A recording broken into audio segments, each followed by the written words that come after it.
E tivemos um jogo que entrou para a história. Santos 0, com mais de 50 mil pessoas torcendo para o Santos no Morumbi. Vasco 6. Um show, um baile, um resultado histórico do time do craque Felipe Coutinho e do técnico Fernando Diniz. Que goleada! Galvão Bueno não se segurou ao falar do Vasco.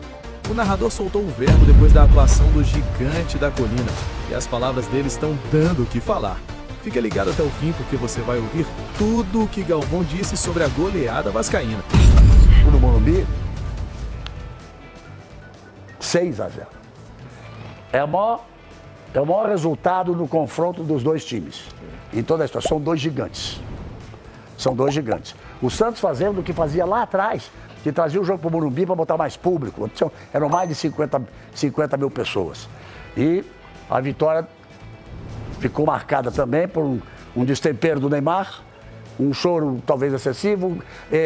Ficou também a pergunta, é um destempero porque mais uma vez não jogou bem? É um descontrole, porque ou é um choro de um amor realmente dolorido, mas é isso que o líder deve fazer? Ou o líder deve gritar, vamos embora, todo mundo no vestiário, acabou, parou com isso, o próximo jogo tem que ganhar. É um papel pessoal. Mas, eu dizia já no Jornal da Band, e vou passar para vocês, que fale-se o que fale, é a pior derrota da carreira do Neymar.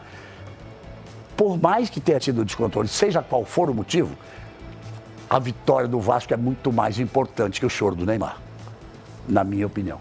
A vitória do Vasco é marcante, muito mais importante que o choro do Neymar. O que vocês acham disso? Acho que foi um choro de quem estava envergonhado. Ele veio com uma responsabilidade, é verdade, de com o Neymar vai ser tudo diferente, o Santos está patinando lá embaixo. Puxa, ganhou do Cruzeiro. Pô, acabou de ganhar do Juventude. E do Cruzeiro ganhou fora. Agora vai, mas não estava. O time não estava pronto. Do Flamengo, se não me engano. Tinha ganhado do Flamengo. Isso, pois é, mas o time não estava pronto. Eu acho que ele sentiu outro peso ali. Para ele deve ter sido muito mas triste. Mas seria para esse descontrole todo? Mas aí é esse. Ele não é o líder, ele não é o capitão, ele não é o cara que veio para levar o time do Santos? Ô Galvão, eu vou começar dizendo uma coisa que eu já falei aqui, vou repetir. Eu não acredito no Neymar. Ponto. Isso é uma coisa minha. Vamos deixar claro que isso é a opinião do casal. Minha. Não acredito nada no Neymar. Choro, ontem, é o seguinte, ele saiu de um dos responsáveis, porque todo mundo era responsável pela derrota, não é só o Neymar, foi um time que perdeu por 6-0. Teve as substituições, então tinha mais 15. Exatamente. Então, ele saiu de um dos responsáveis, dentro do campo, o maior, porque é o cara que é o capitão, é o grande jogador do time, é o cara que ganha mais, é o cara que manda, muda a data de treino, muda o horário de treino, ele faz o que ele quer no Santos. Ele saiu de um dos maiores responsáveis pela derrota para uma vítima. Porque ficou todo mundo olhando o choro dele. Cara, é assim. Essa é a minha pergunta. Então, ele não jogou nada e não vem jogando nada, nenhuma partida. Muita gente está falando, ou falava, assim, ele jogou 7 partidas, 90 minutos. Ele pode voltar para a seleção brasileira. Jogar 90 minutos não significa que o cara está jogando bem, principalmente o Neymar. Quem tem peito de substituir o Neymar lá? Ninguém. Segundo, qual a intensidade que ele joga para ficar 90 minutos em campo? Seria uma coisa maravilhosa jogar 9 partidas com a intensidade de um Gustavo Gomes, de qualquer outro jogador que tem intensidade. O Neymar, o Santos perde a bola, ele para e fica andando. Ele só joga quando a bola vai para ele. Então, cara, assim, na minha visão, eu não acredito em nada que o Neymar faz. Inclusive, a entrevista foi péssima. Porque ele falou... vamos passar aqui. Então, ele falou, eles vão ter que chegar em casa, pôr a cabeça no travesseiro e pensar no que fizeram. Eles quem? Ele estava junto com eles, né? Então, assim, ele é a grande estrela. Então é assim, eu ganhei, nós empatamos e vocês perderam. Esse é o lema do Neymar. Vanderlei Luxemburgo, eu tenho que falar com você sobre isso com toda a tua experiência. O que você vê disso? Eu volto a dizer, para mim, e quero terminar falando disso, da beleza de futebol que o Vasco apresentou. Porque você foi técnico do Neymar, não foi? Então, a beleza mais importante é a vitória. Sim. Do Vasco, é o técnico conseguindo impor seu jeito de trabalhar, a recuperação total do Felipe Coutinho, um golaço que tem, parecia o Bebeto fazendo aquele gol assim, com a camisa do Vasco deitado paralelo no ar, paralelo ao chão. Um golaço. Mas você acha que foi exagero? Você acha que cabia ele tomar uma outra atitude? Isso é uma coisa pessoal que ninguém pode analisar. Com a tua experiência, o que você pensa? Assim, se você colocar dentro de um contexto... Fala mais alto, por favor. Não, eu sempre falo, converso calminho, depois eu vou começar a pegar no breu. Botar dentro do contexto, né? É um 6-0, um jogo isolado, que aconteceu 6-0. Porque se você achar que o Vasco da Gama é o melhor time do mundo, o melhor time brasileiro não é. Não, mas foi uma façanha. O Vasco ganhou de 6-0, mas não é o melhor time. Tanto é o time que está brigando para não cair. Tá certo? Então o contexto do 6-0 trouxe outras circunstâncias que é que serão para ser analisado. O Neymar, ouvi muita gente falar, o fingimento. Ninguém pode falar que é um fingimento se você não conhece. Cada cidadão tem uma reação diferente um do outro. O cara pode sentir mais, pode sentir menos, ou ele fez aquele de propósito, ou ele não fez. Nós não podemos julgar se você não tiver certeza do que ele está falando. Agora, você vai julgar com aquilo que você tem de conhecimento de futebol. Ou seja, a liderança que vocês querem que o Neymar exerça hoje... Não, eu não quero nada. Todo mundo quer que ele exerça. Todo mundo imagina, porque até o amor que os jogadores da seleção têm por ele. Quando eu falo vocês, não é que vocês... Vocês, todo mundo, é um contexto geral que vocês querem. As pessoas querem que o Neymar seja essa liderança que ele não tem. O Neymar não tem liderança, até porque o comportamento dele... Isso é importante, que nós estamos vendo. O Vanderlei dirigiu o Neymar por 22 jogos em 2009. E acompanha o futebol com toda a experiência dele, de um dos maiores técnicos da história do futebol brasileiro, o maior campeão do Brasil como técnico. Então, por favor, eu continue. acho assim, o Neymar, você vai querer assim, que ele seja o líder, que vai carregar, vai ser o cara que vai carregar todo mundo, que vai dar porrada em todo mundo, que vai fazer não sei o quê. Não, ele precisa que alguém faça isso. Que alguém chame a porrada, que alguém chegue de porrada nele.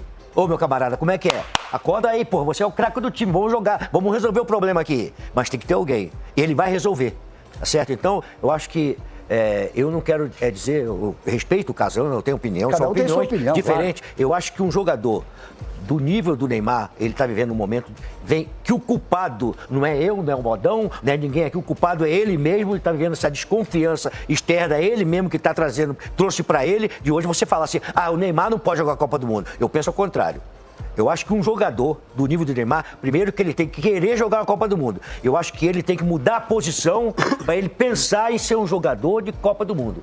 Porque ele não vai conseguir render fisicamente aquilo que ele rendia há uns anos atrás. Para que isso possa acontecer, você tem que o treinador tem que ver o seguinte, eu posso contar com o Neymar nesta posição aqui, para ele poder render. Então, eu acho assim que o Neymar está sendo cobrado, todo momento que o Neymar vive, não é por causa de hoje. Não. É por causa de tudo aquilo que ele trouxe lá de trás para agora. Ele trouxe, está carregando o peso. Agora, ele não consegue segurar isso. O Mauro, sem conhecer, você falou uma coisa interessantíssima. O peso das porradarias que ele está tomando, toda a responsabilidade. Quando estava 6-0, agora vai vir para cima de mim. Então ele, não sei se é essa, mas você entrou num caminho. É isso que você está imaginando, Mauro? Eu acho que não foi fingimento, não foi nada.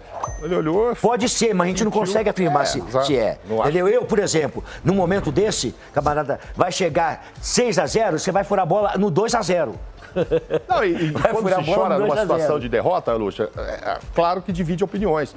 Quantas vezes nós criticamos o Thiago Silva? Pô, perdeu a Copa, vai chorar. Perdeu a Olimpíada, chora. Pô, mas é um baita do zagueiro e tal. Não é pra chorar. Cada um tem uma reação. São comportamentos diferentes, distintos. O Thiago já chorou em algumas situações e que dividia opiniões. Zagueiro, capitão da seleção, vai chorar, isso não é hora pra isso.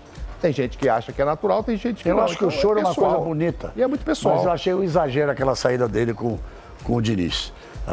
Aquele tempo todo ali, os dois, aquela coisa toda. Se bem que ele elogiou muito o Diniz quando o Diniz era técnico da seleção e ele era fez jogador. O último jogo pela seleção foi contra o Uruguai, com o Diniz dirigindo. A contusão dele, o aí Diniz ele se machuca e não jogou mais. Então eles têm lá uma intimidade. Ele recusou a ajuda do jogador do Santos. Essa imagem que eu estou falando.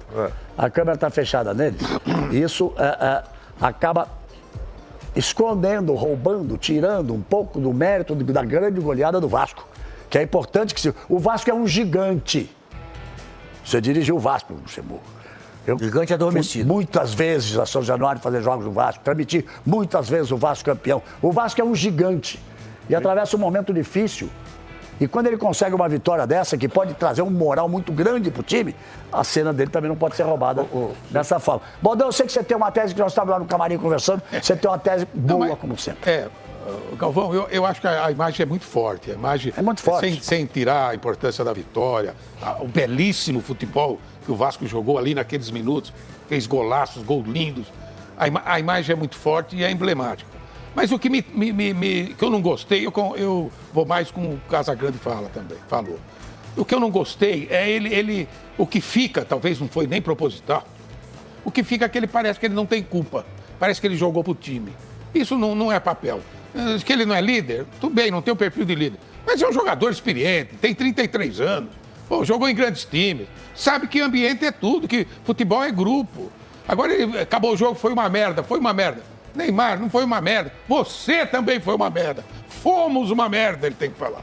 Fomos, não foi uma merda. Joga pro time, joga pro outro. Tem que assumir a responsabilidade. Ele foi mal e vem jogando muito mal. A esperança que ele joga para a seleção, tudo repercute, porque também foi o último craque genial que apareceu no futebol brasileiro. Ele foi tão genial como os grandes que nós tivemos no passado. Então veja essa repercussão, essa imagem realmente parece na mídia internacional,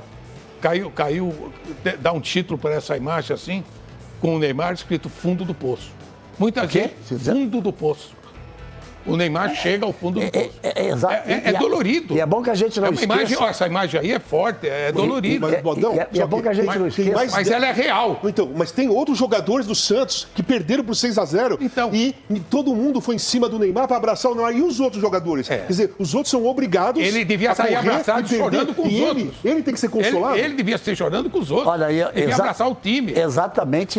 É isso que eu disse, na questão de levar. Então, ó, todo mundo foi. Ele olha essa cena agora, ó. Jogadores do Santos indo lá consolaram o Neymar, mas esses jogadores tomaram de 6-0 também. Que é isso, gente? E ele tem uma vida inteiramente feita, uma carreira. Olha lá, jogador chega para consolar, ele tira o braço deles, olha lá. Não quero falar, não quero saber. Os caras perderam de 6-0 também. Não é jogador do Vasco. Todo mundo perdeu. E aquela cena que é forte, quando você voltar à cena do Diniz, é bom a gente lembrar que na versão antiga desse programa, do Bem Amigos, uma das grandes entrevistas que nós tivemos foi do Diniz. O Diniz é um psicólogo formado. E com muita capacidade. Ele deve ter sentido, porque olha, o início é assim, ó. Aí o Neymar segura, pendura, aí ele vai, ele dá beijo no rosto do Neymar, ele passa a mão na cabeça. E talvez ele tenha sentido a necessidade naquele momento. Mas a cena é exagerada. Ô Galvão, posso falar uma coisa exagerada. dessa linha que você está falando do Diniz aí? Acontece o seguinte, pode ter certeza que é isso aí. O Neymar tem um ego maior do que você possa imaginar. Ele tem um ego em que está dentro dele, que ele acha que ele não pode ser criticado, que ele não pode perder o jogo de 6-0, que ele não pode isso aqui, que não podem falar dele, que não sei o quê, e isso está dentro dele. Mas faz muito tempo que ele é assim. Quando você tem isso, o cara que é liderança, e você tem isso, você traz isso positivamente. O que é isso? Você ataca, ou você se defende, ou então você transfere. O Neymar transfere. Se você fizer isso pra mim, eu vou cair de porrada com você. Ah, tu vai falar isso pra mim? Eu vou me fortalecer e vou pra cima de você. Porrada então, você não vai dar que nós somos amigos, mas vamos bater boca. Porrada no mau sentido, cara. A gente vai bater boca. Tô dizendo futebol. Não tô entendendo o que você tá falando. Você tá falando talvez da coisa mais forte que foi dita até esse momento. Porque, ele não aceita. Por exemplo, você não aceitar o Neymar, olha só, como é que você vai analisar isso aí? Vou analisar agora um ponto de emocional, de equilíbrio emocional. Você não aceitar o Neymar, que é o carro-chefe, que carrega o time do Santos, foi contratado para isso, que o torcedor vai reclamar que tá jogando uma merda, e ele vai bater boca com o torcedor, então ele não aceita que ele possa ser chamado a atenção pelo torcedor que mas foi lá. ele não é assim porque foi mimado a vida inteira. Mas eu tô falando ele é um mimadão, é o choro do mimadão. O Casal, só uma coisa. O meu trabalho é um pouco diferente. Não, deixa eu falar só um minutinho da coisa do mimado. Não. Eu falei em 2017, num programa do Sport TV, que caiu o mundo na minha cabeça, eu falei o seguinte: o Neymar é um jogador muito mimado. A palavra mimado não era usada, então as pessoas achavam que era ofensa. O próprio pai do Neymar, depois que tivemos um programa ao vivo, eu expliquei pra ele que provavelmente ele não entendia o que é mimado. Mimado é isso, não aceita críticas, se abate e sempre se coloca como vítima. Esse é o comportamento padrão de um cara que é mimado e narcisista. Eu não estou discutindo isso com você, eu quero dizer o seguinte. Mas não, você até está concordando. Não, o mimado que você está falando é o seguinte, Casal. Entre o mimado, o que ele é, o que ele representa é isso. Ele cair no choro quando ninguém cairia ali. Eu vou trazer aquilo para dentro de mim e vou fazer isso aqui